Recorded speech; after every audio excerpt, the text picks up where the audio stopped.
Welcome to the Church in the Wild podcast. You'll be hearing the words from worship from Sunday, August 10th, 2025, our second week talking about trees. This week we discuss trees as our neighbors. If you want to know more about Church in the Wild and all of our upcoming events and programs, just go to churchinthewild.org. Thanks for listening. So I was looking up trees. I don't know. I love being around trees, but I don't know much about trees. I go to my sister for all that stuff. But the first tree I ran into was the rainbow eucalyptus tree, which brought me to this whole thought process of the irony of trees, because the rainbow eucalyptus tree sheds its bark in strips, and then it reveals a pale green, red, gray, orange, and purplish colors, it's very rainbowy looking. And the tree is commonly grown and used, ironically, to make white paper. So I thought that was interesting, because if you look up the tree, it's beautiful when it's stripped down. It's just full color. But used to make white paper. So that led me on this quest to see some irony of some other trees. And I found the birch tree is often associated with rebirth and renewal because it is one of the first to repopulate areas of destruction, such as those affected by wildfires. But on the flip side, some cultures associate them with misfortune because of their propensity to be struck by lightning, which is a significant cause of forest fires.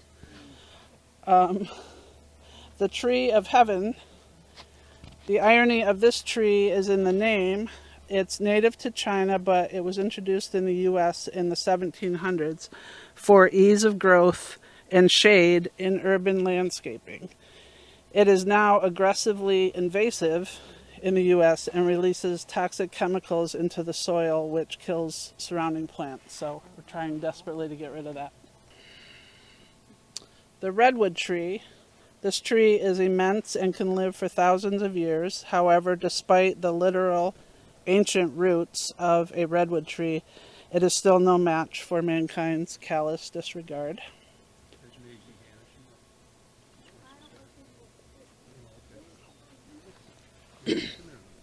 And lastly, the Joshua tree.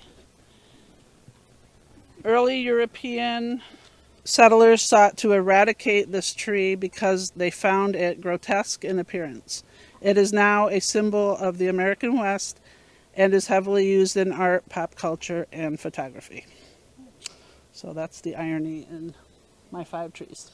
Thank you. Do you want to tell us about what's on the table? What's on the table is inspired by Yoko Ono's wish tree. She started this project like 30 years ago, and she makes installments around the world. She picks a native tree to the area, and then people can write their wish, put it on the tree until it's full.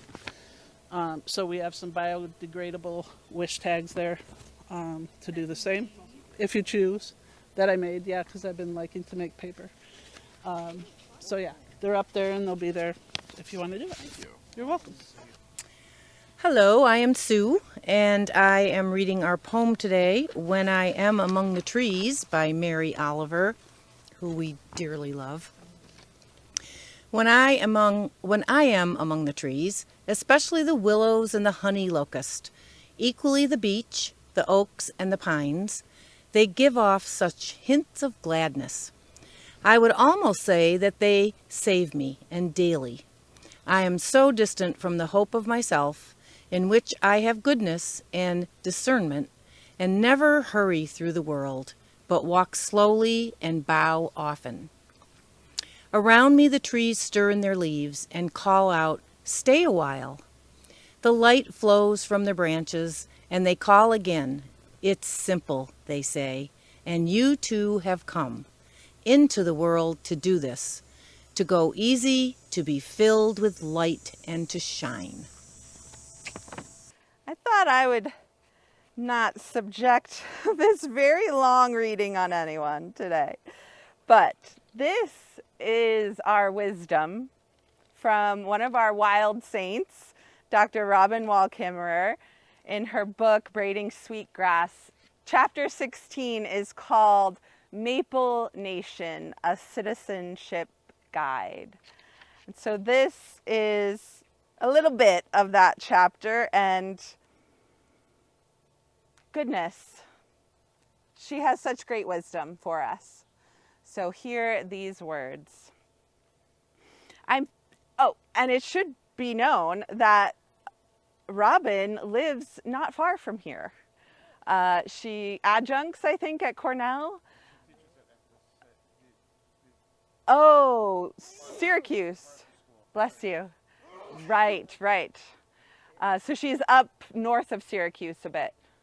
That's where she lives now, still. And so she talks about her hometown and the maples there. Yeah, ESF. Yeah. I'm thinking about what it would mean to declare citizenship in Maple Nation. My Onondaga Nation neighbors call the maple the leader of the trees. Trees constitute the Environmental Quality Committee, running air and water purification services 24/7. They're on every local task force, from the Historical Society picnic to the Highway Department, school board, and library. When it comes to civic beautification, they alone create the crimson fall with little recognition. We haven't even mentioned how they create habitat for songbirds and wildlife cover, golden leaves to shuffle through, tree forts and branches for swings. Centuries of their falling leaves have built this soil, now farmed for strawberries, apples, sweet corn, and hay. How much of the oxygen in our valley comes from our maples? How much carbon is taken from the atmosphere and stored away? These processes are what ecological scientists term ecosystem services, the structure and function of the natural world that make life possible. We can assign an economic value to maple timber or gallons of syrup, but ecosystem services are far more precious. Yet they go unaccounted for in our human economy. As with the services of local government, we don't think about them until they're missing. There is no official tax system to pay for these services, as we pay for snow plowing and school books. We get them for free, donated continually by maples. They do their share for us. The question is, how well do we do by them? Individuals far wiser than I have said that we get the government we deserve.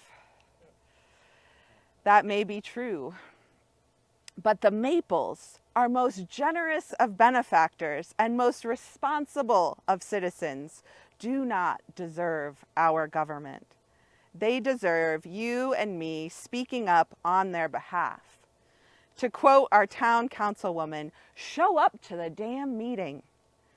The Maple Nation Bill of Responsibilities asks us to stand up for the standing people, the maples, to lead with the wisdom of our leaders. Join me in the response to our wisdom that's in the programs. We strive to show our neighbors love and kindness. May we treat our tree neighbors as well as they treat us. So we're talking trees this month. I have been wanting to do a month on trees for a very long time. And I usually sit down and try to plan themes for 6 months or so out. And I knew probably a year ago that I wanted to do a month on trees. But I thought, we've got to wait until it's peak tree season, right? We can't do trees in March. I mean, we could, but trees are at their peak, their fullness of tree right now, and August has 5 Sundays. So it gave us an extra week to get more wisdom from our tree neighbors in. Yeah. So last week we talked about trees as our plant cesters, our plant ancestors. And Barb talked about how old so many trees are, especially some incredible species that they have judged to be around 5,000 years old. And to think about all that they have seen and experienced being in one place for that long. They have a lot to teach us. So not only are many trees that we can see older than we are as individuals, but trees as a species have been on planet Earth longer than humans have been in existence. And so many native cultures understand that the trees, the plants, and the animals were here first. And they might know something that humanity needs to learn about being here on this planet. And so truly, trees are looked at as elders and wise leaders, the standing people, as the Onondaga called them, and maples being the leaders of the trees in this area in particular.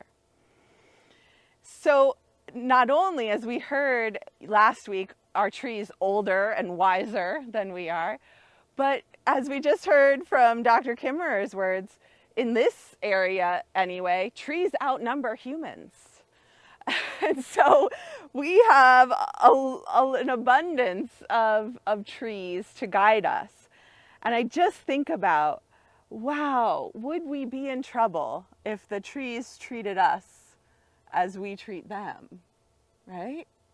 There's a lot more of them, and they're older and wiser. I am so grateful that the trees are givers to us continually and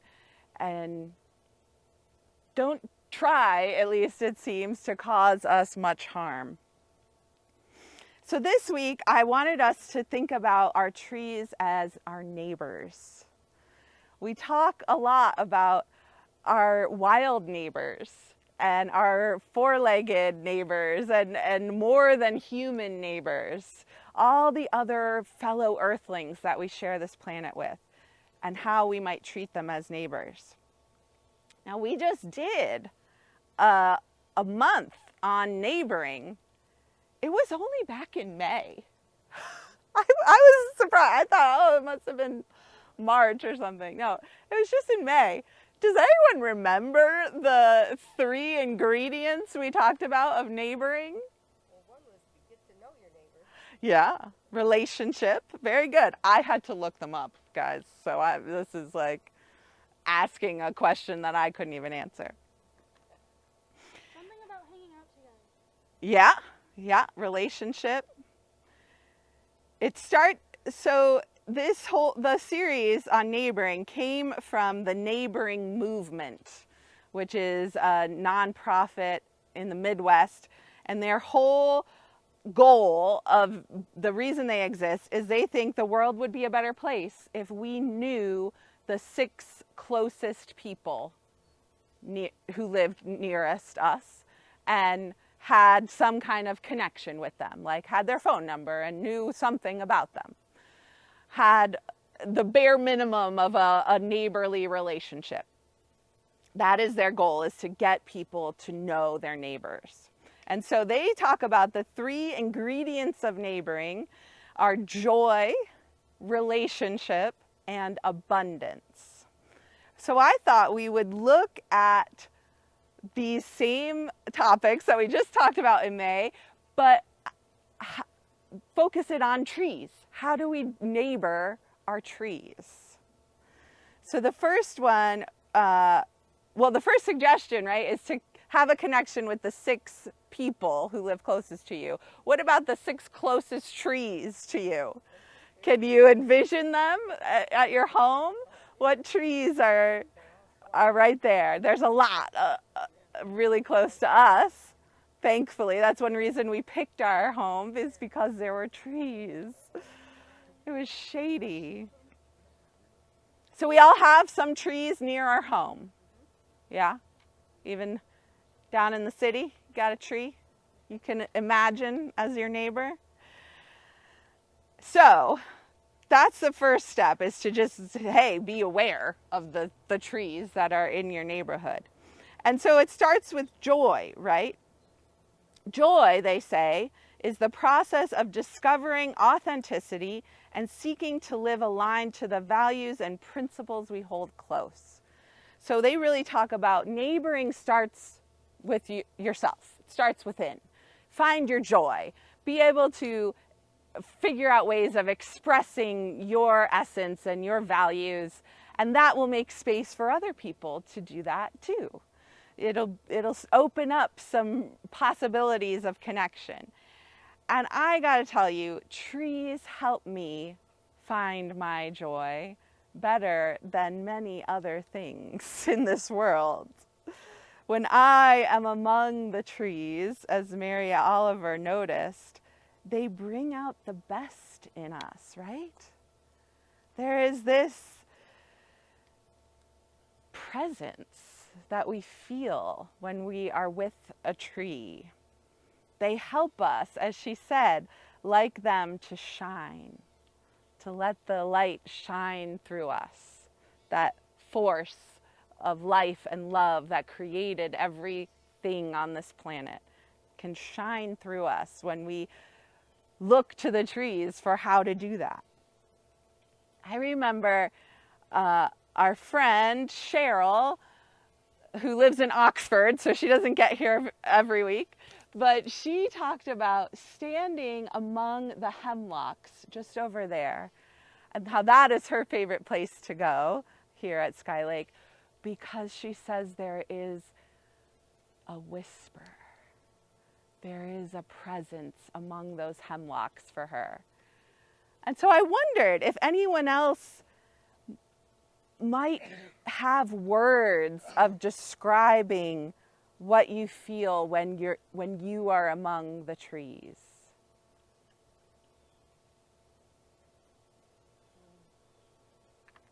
What was that? Home. Oh, permanence. Yes. I feel calm. Mm-hmm. Serenity. Yeah. Weeping willow. Yeah. You know, although they can be a little stressful, they provide protection as well. Yeah.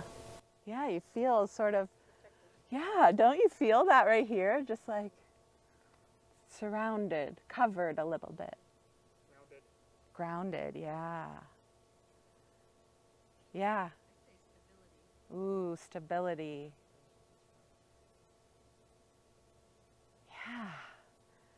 Yeah. It's hard to put into words necessarily. Like, I loved how Cheryl said there's just a whisper. You know, what a great way to name that, yeah, that sense of presence when you're among the trees. I'll tell you, my happy place, when they tell you, you know, go to your happy place, it's either right here, this, among these trees, or in my hammock under some silver maples in my yard. That, yeah, it's that place that I can return to and feel all these things that we just named. So joy, trees help us find our joy and authenticity, being able to be grounded and present and at peace, feeling serene. The next one is relationship. So relationship, as the neighboring movement defines it, is the connections with those who live near you to give and receive care. This requires spending time with our trees. How do we give and receive care with a tree? Well, we named a lot that we receive, right? When we just are among them. Give them some protection. Yeah, yeah. And water. Yeah. Share what we have, right? Share with them. Water, some protection, some care, Take off a dead branch that's hanging that could, if it fell, crack the whole tree like you talked about last week, Bill. That's a helpful thing for some trees to know about them and what they need, to look it up. And we've got apps now that can tell you what your tree is if you're not sure. One of the intentions I considered setting for myself this year was learning to speak tree. It's not the one I ended up going with, but what I love most is when I tell people this, they all say, nice, instead of going like, woo, you're a little crazy, aren't you?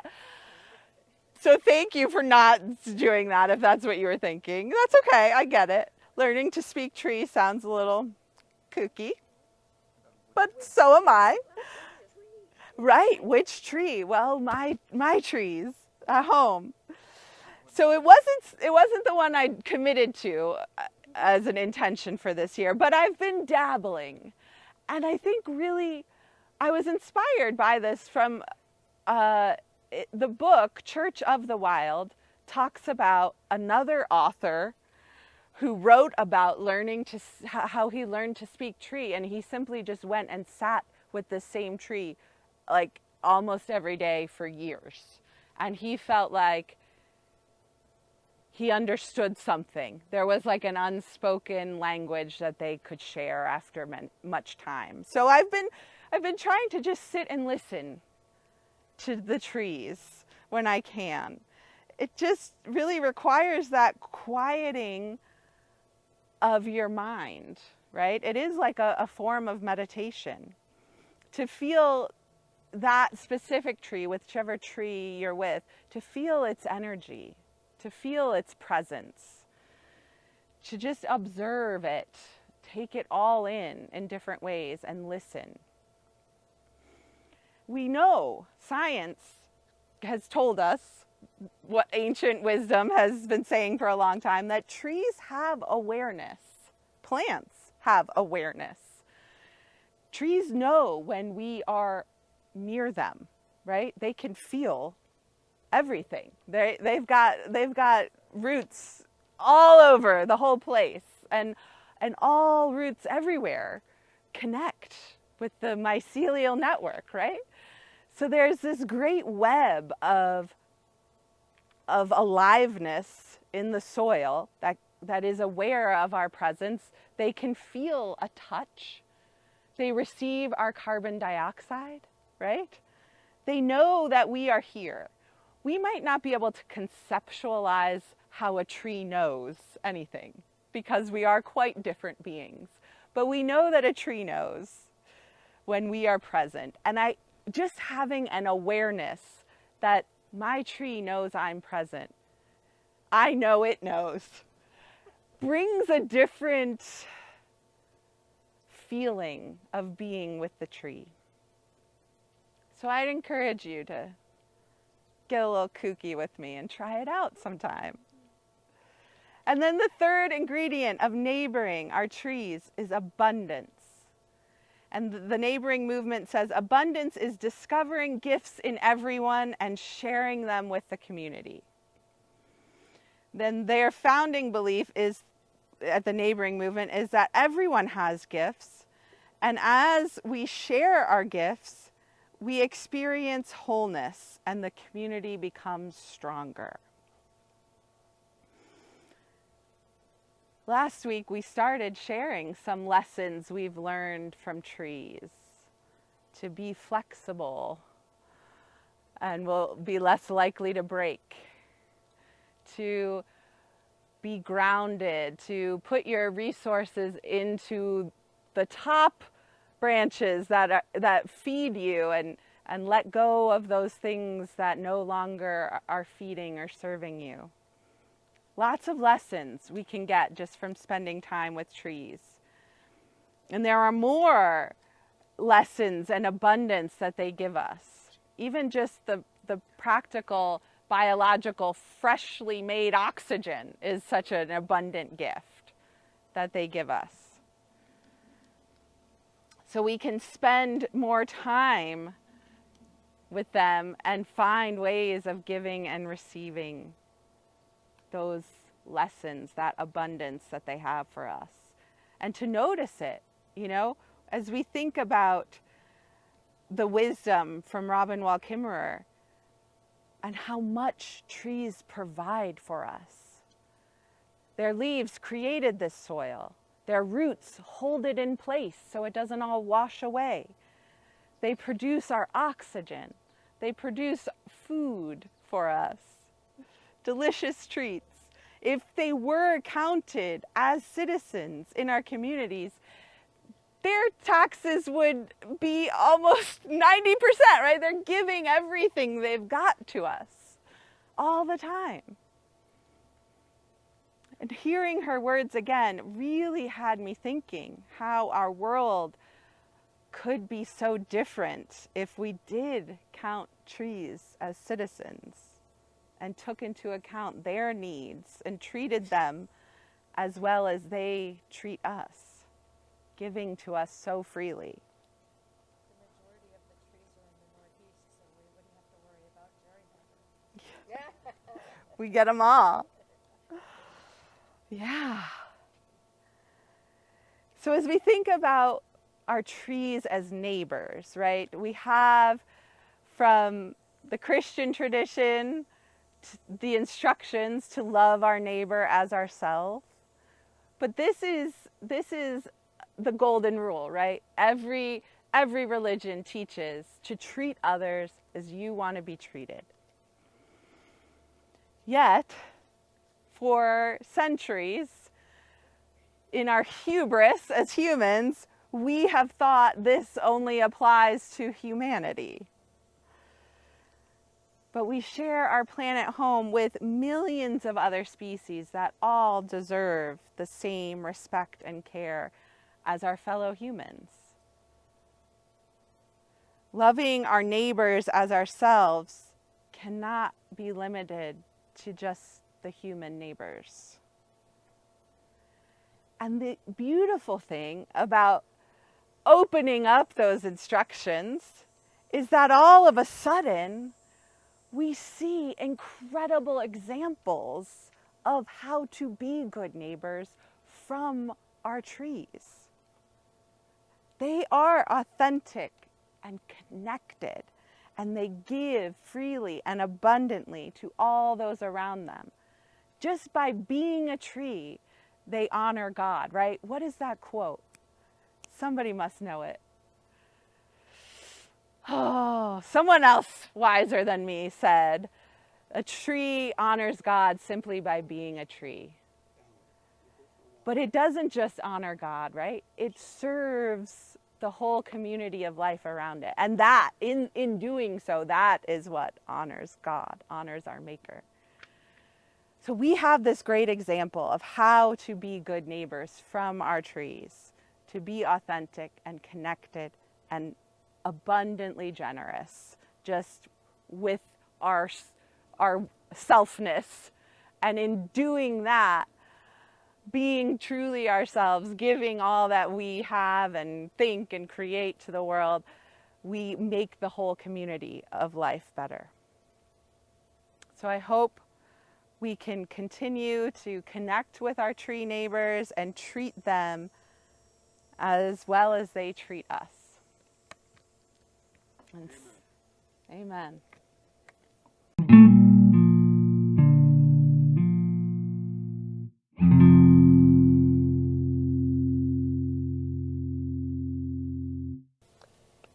So here we are in a little sanctuary of trees. This area right here at Sky Lake has seen many moments of worship, both organized and private.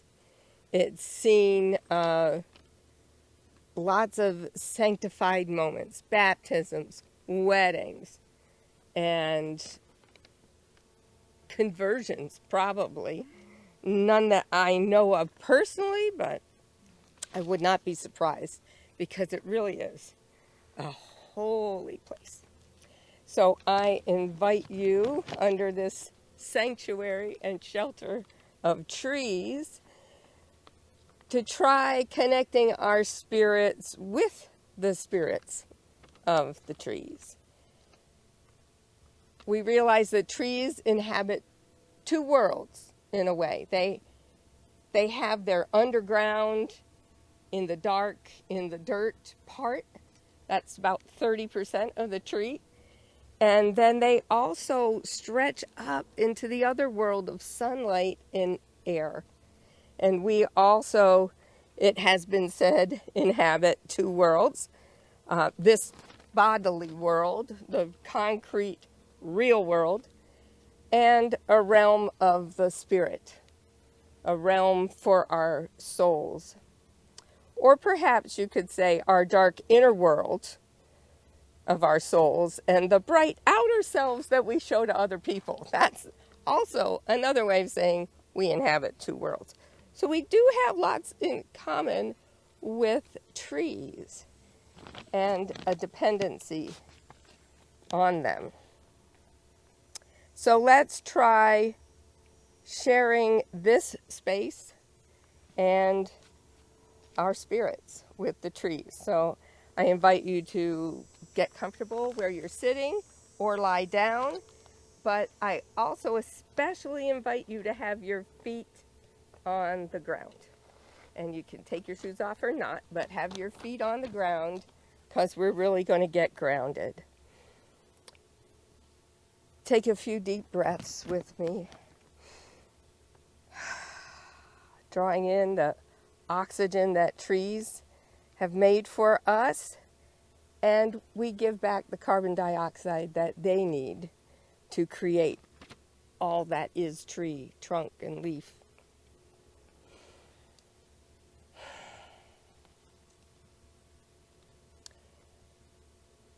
You can close your eyes or stare at one of the trees or down at the roots and try to imagine what it's like to be tree. Relax and loosen up your joints, neck and shoulders. Maybe you want to jiggle your body around like in the wind, branches in the wind, just to loosen up. And breathe in and feel your feet sinking into the ground like the roots of a tree. 30 to 40% of your mass anchored in the soil that you created over time. Imagine your toes are becoming long roots, drinking groundwater, absorbing minerals, turning them into sap, the lifeblood of a tree. Breathe deeply as the sap, your tree's blood, rises through your roots, into your trunk, and up into each branch and twig, each leaf, nourishing the whole body.